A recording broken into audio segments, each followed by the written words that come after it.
Interview.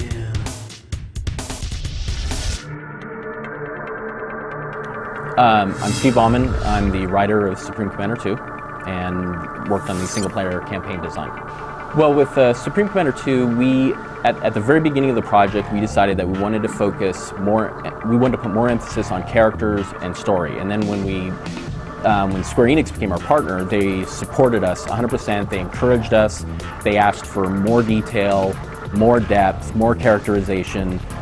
They had us fill in more backstory, none of which necessarily makes it into the game. However, it for every character, every motivation that they have, has a full history about why they would make those particular decisions, even if they're not fully articulated within the game. Because we don't have extremely long cutscenes. We don't have, full-blown FMVs. This is not Final Fantasy. This is a real-time strategy game. But we do have story details that are given in mission briefings. We have multiple FMVs during our campaign that set up each campaign, that close the campaigns.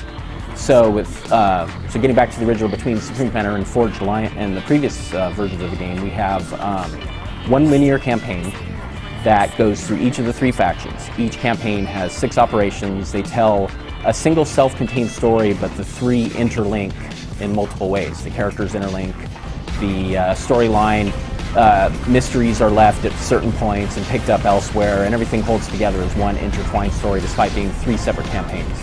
Well, when you're talking about any faction or any sort of, or if you're just talking about the United States or any country or anything like that, we may have a unified ideology, but within that unified ideology, we have individual motivations and some things that give context to that greater ideology. So while the UEF is kind of a nation first, you have individuals within the faction who buy into it 100%. You have some who buy into it 50%. You have some that maybe under certain contexts and some certain situations may defy their faction because they don't believe as strongly, or there's some other motivation behind them. So that's why individual characterizations are incredibly important, because if you just have faceless factions, it's too simplistic, because individuals are complex. Faction ideologies, high level, are very simple and one-dimensional.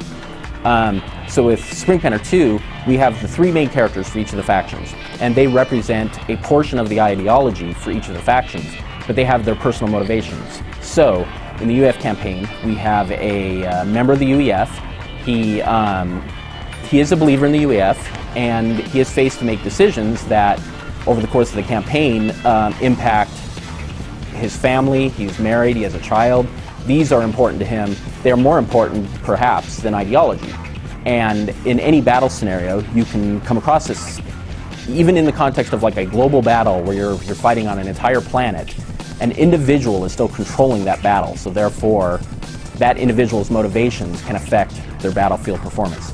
In the Illuminate campaign, you have a brother and sister who are working with a splinter group, who are trying to restore the old Illuminate, Aeon Illuminate faction, which was in Supreme Commander and Forged Alliance. We had Princess Rianne Burke, who led this Aeon Illuminate, and they are a member of a group that's trying to restore that portion of the Illuminate back into power, because the current Illuminate government has joined this coalition of all 3 factions, and it's sort of adopted a more UEF-like structure. The coalition, the UEF being kind of this dominant alpha faction, sort of dominates the political landscape. So they've adopted their currency systems. They've adopted their, they've kind of put religion into which was important to the Aeon Illuminate. They had a sort of spiritual side that's kind of been put to the wayside.